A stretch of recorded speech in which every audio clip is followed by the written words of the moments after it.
Kukataa changamoto ni kutengeneza ugonjwa sugu na tatizo kuwa kubwa.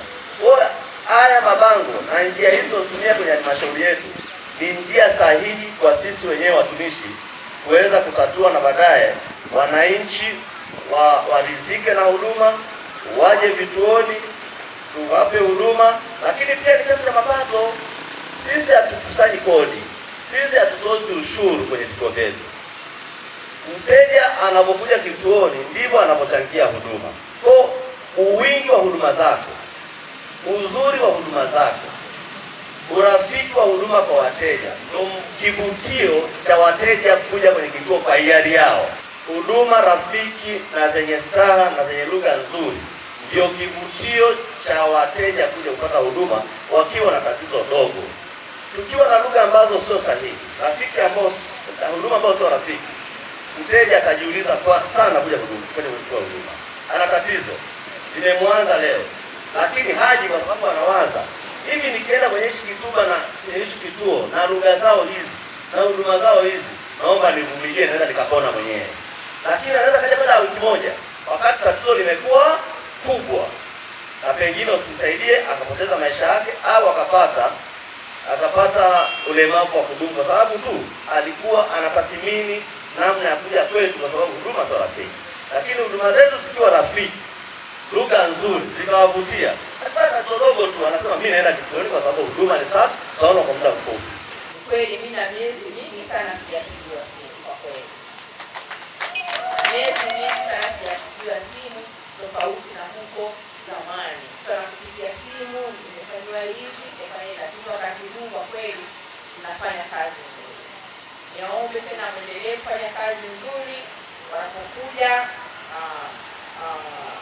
wateja, atuombeni binadamu kuumwa, lakini ni nafasi ya maisha. Anapokuja mgonjwa, basi tuweze kumhudumia kwa moyo wote, kwa upendo wote, kuhakikisha pale, maana binadamu mtu anapokuwa anaumwa anajua kwamba akifika pale ile kasenoke yako uliyokuwa nayo, jinsi utakavyompokea, na tumeona hapa kwenye gizo utakavyompokea, yaani hata kabla hajapata matibabu anaona kwanza ni aweni, anaona kwanza amepona, anaona yuko katika mikono salama ambayo itafanya baada ya kupata matibabu basi atakuwa amepata mzima kabisa. Kwa hiyo mimi nakuwa niweze kuwapongeza sababu ameongea mengi sana mganga mkuu.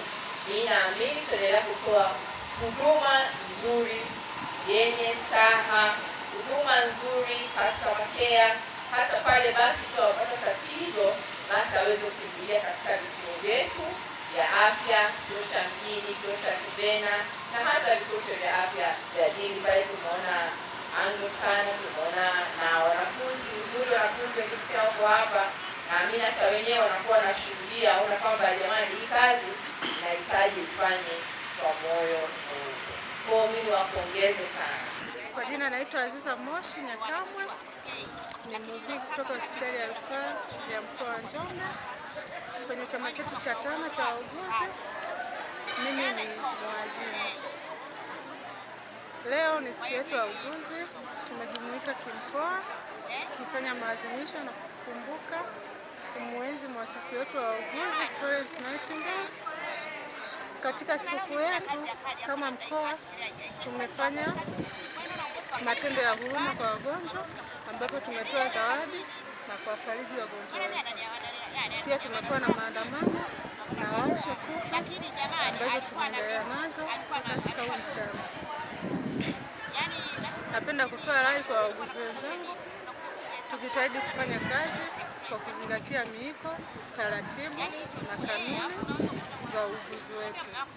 Siku hii yetu ya wauguzi inatufundisha kuwa uuguzi ni wito. Uuguzi pia ni ibada. Matendo tunayoyatenda katika kazi zetu tuyatende tukijua kuwa hata mbinguni tutakwenda kuhojiwa tuliwatendea nini wauguzi wetu. Hivyo kama kiongozi nasisitiza tufanye kazi kwa upendo, kwa weledi, kwa mshikamano, pia kuepuka vitendo ambavyo tunaweza tukatutoa katika uuguzi wetu. Najivunia kwa kiwango kikubwa sana. Uuguzi umenifanya kwanza nimekuwa na connection na watu mbalimbali, nimepata kutambulika.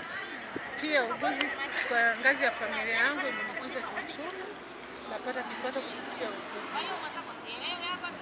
Tunaipongeza sana serikali, imetusaidia sana, imetupa hospitali yetu ya rufaa, tuna madaktari bingwa, tuna wauguzi bingwa bobezi, tuna mazingira mazuri ya kutolea kazi, ya kufanyia kazi na kutoa huduma zetu kwa staha kabisa. Kwa jina naitwa Getruda Simon Mange, ni afisa muuguzi kutoka hospitali ya rufaa ya mkoa wa Njombe. Kwa nafasi ya pekee tunamshukuru Rais Samia Suluhu Hassan kwa kuturahisishia miundombinu ya ufanyaji kazi sisi wauguzi, kwa kutuletea mitambo ya kisasa ikiwemo ultrasound ambazo tunazitumia kwa ajili ya kuwahudumia wagonjwa wetu, vipimo vya kisasa ambavyo vinatumia kuwahudumia wagonjwa wetu, kupima vitals kwa urahisi zaidi. Kwa hiyo basi tunapenda kumshukuru Mwenyezi Mungu kwa kutuletea wauguzi. Pia wauguzi walikuwa ni wachache hapo nyuma, lakini kwa sasa tumeongezewa idadi ya wauguzi kidogo, wameongezeka idadi yao, lakini pia inatusaidia sisi kuweza kupata urahisi wa kufanya kazi kwa masaa machache zaidi kutokana na kulinganisha na kipindi cha nyuma ambacho tulikuwa tunafanya zaidi ya masaa 8, lakini kwa sasa tunafanya masaa 8, lakini pengine pia kama labda ikitokea changamoto kidogo ni masaa 8 au masaa 9, 10 basi, kutokana tofauti na kipindi cha nyuma. Lakini miundombinu pia ni mizuri, miundombinu ya majengo, miundombinu ya vifaa tiba, miundombinu ya dawa za wagonjwa. Kwa hiyo dawa zinapatikana kwa urahisi na wagonjwa wanapata tiba kulingana na vitu vilivyo. Wito wangu kwa watumishi wenzangu, tuendelee kufuata maadili ambayo tuliapa kama leo tulivyo hapa kwenye siku yetu ya wauguzi ambayo ni tarehe 12 mwezi wa 5, ambao huwa inaadhimishwa dunia nzima kila mwaka. Kwa wito wetu kama tulivyo hapa kwenye viapo vyetu vya uuguzi, basi tuendelee kuvifuata viapo na kuvitilia maanani kama vile tulivyo hapa. Kwa majina naitwa Musa Zabariga, ni muuguzi kutoka hospitali ya rufaa mkoa wa Njombe. Niko kitengo cha watoto wachanga. Leo ni tarehe 12 mwezi wa 5, sikukuu ya wauguzi kote duniani. Siku ya leo inatukumbusha sisi kama wauguzi kuendelea kufanya kazi kwa kujituma, kwa upendo, kama alivyo muasisi wetu Florence Nightingale alivyofanya kazi kuwahudumia wagonjwa kwa kujituma pasipo kutegemea malipo yoyote. Hivyo nawasa wauguzi wote duniani kufanya kazi kwa upendo, kwa kujituma na kwa maslahi zaidi ya wagonjwa tunaowahudumia. Kwa majina naitwa Teresia Banzi, ni afisa muuguzi kutoka kitengo cha watoto wachanga. Sawa, hebu tuambie, wauguzi wana majukumu makubwa kabisa kwa jamii. Kipi leo kinakufanya mutumie siku hii kama sehemu ya kumbukumbu kwenu? Kupitia siku ya kumbukumbu wa wauguzi leo tarehe 12 mwezi wa 5 2026, tukikumbuka muasisi wetu wa kwanza Florence Nightingale. Kupitia kazi yetu tunazofanya kama wauguzi, tunaaswa kufanya kazi kwa bidii, kwa weledi na kufanya kazi kwa upole, huruma katika matendo yetu ya kiuguzi. Pia inatuasa sisi wauguzi kujitoa kwa moyo, kwa maana kazi ya uuguzi ni ya wito. Tufanye kazi kwa moyo wote wa umoja, tukishirikiana na wenzetu madaktari na kada mbalimbali katika vituo vyetu, katika hospitali zetu za mji pamoja na hospitali yetu ya rufaa. Panga kutunza siri za wagonjwa mbalimbali tunaohudumia wenye matatizo mbalimbali, na tumejipanga kutoa huduma kwa utu bila kuangalia kabila, bila kuangalia cheo, bila kuangalia hela, na tunaaswa kutoa huduma zetu bila kuchukua rushwa, kutokuwa na tamaa, kulizika na kipato chetu. Kipekee pia namshukuru hata Rais wetu wa Tanzania Dr. Samia Suluhu Hassan, anajitahidi sana kwa upande wa sisi wauguzi. Kupitia wizara yetu ya afya tunapandishwa madaraja kwa wakati, tunapewa posho kupitia viongozi wetu wa hospitali kwa wakati. Kwa hiyo inatutia moyo hata sisi wauguzi kufanya kazi zaidi kwa moyo, tukiangalia kauli mbiu ya leo, fanye kazi kwa staa.